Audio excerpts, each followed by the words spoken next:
Hi there, myself Madhav Jha. I welcome you to CodeChef and let's have a look at this question. The problem is binary flip. The problem difficulty is easy and there are no prerequisites. Let's have a read at the problem. You are given a binary string s of length n. We define count of 00 as the number of substrings 00 in string s. Similarly, we define count of 11 as the number of substrings 11 in string s. Now in one flip, we can choose any index I and toggle its value. So if it is 0, it will become 1. If it's 1, it will become 0. Our task is to determine the minimum number of such flips required to make the count of 11 to be greater than or equal to the count of 00 substrings. So for the input format, we have t test cases, and for each test case, we have two lines. The first line will contain the integer n, that is the length of our binary string, and the second line will contain the binary string s itself. As for the output, for each test case, we simply have to output the minimum number of flips required to make count of 11 to be greater than or equal to count of 00. As for the constraints, number of test cases will go from 1 to 10 raised to 5, and length of our binary string will go from 2 to 2 into 10 raised to 5. Let's see some sample inputs. So for the first sample input, the string given to us is 00. Here, the count of string 00 is 1 and count of 11 is 0. This does not satisfy a condition that count of 1 is greater than or equal to count of 0. So what we can do is, let's say we simply flip the first bit or the first index. If we do that, this becomes 1, 0. Now, the count of C0 decreases to 0. Now both of them are equal and this satisfies our condition. Therefore, the number of flips required is 1. As for the second input, the second sample input has 0, 1.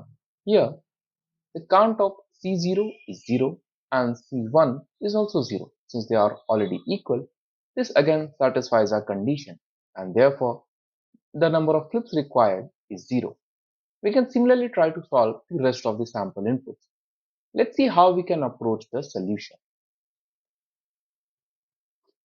Now let's say there is some index I that we're trying to flip.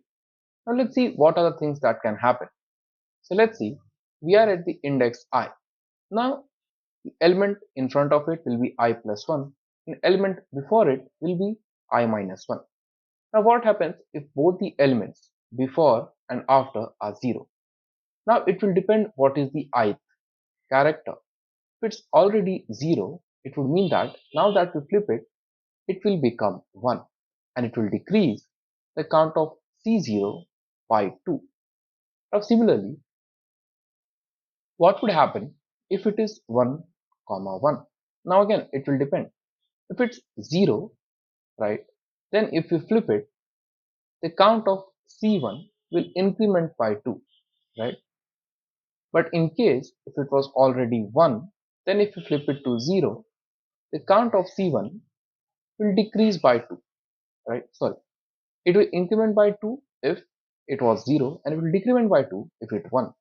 Similarly, here also, if it was 1, right, and we flip it and make it 0, then the count will again increment by 2.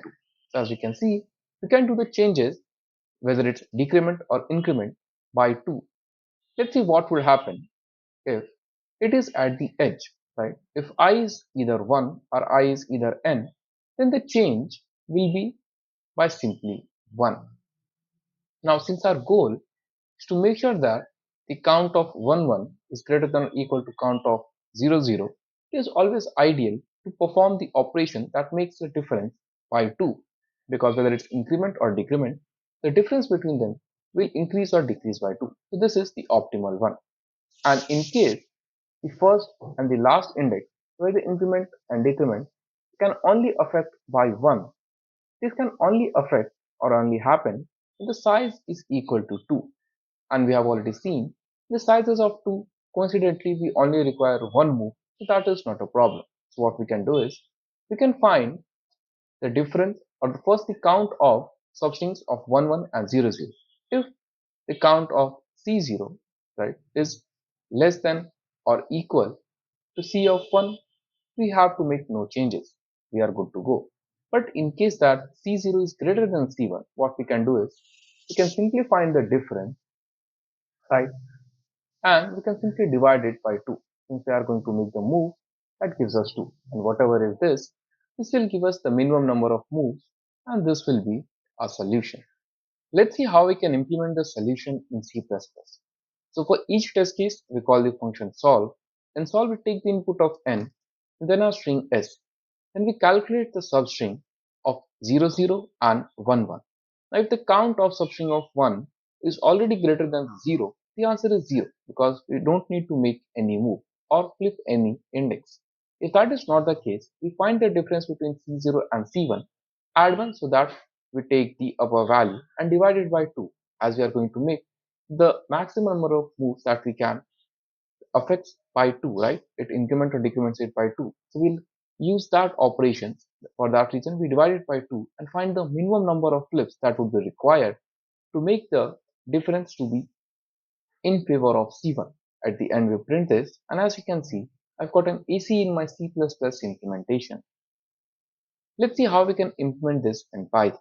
Again, for each test case, we call the function solve, take the input of n and our string s, calculate the initial count of substring 1, 1 and 0, 0. Now, if the count of 1, 1 is greater than or equal to 0, 0, then the answer is 0. You don't need to make any flips. If that is not the case, find the difference between 0, 0 and 1, 1 count, add 1 and divide it by 2. You print it.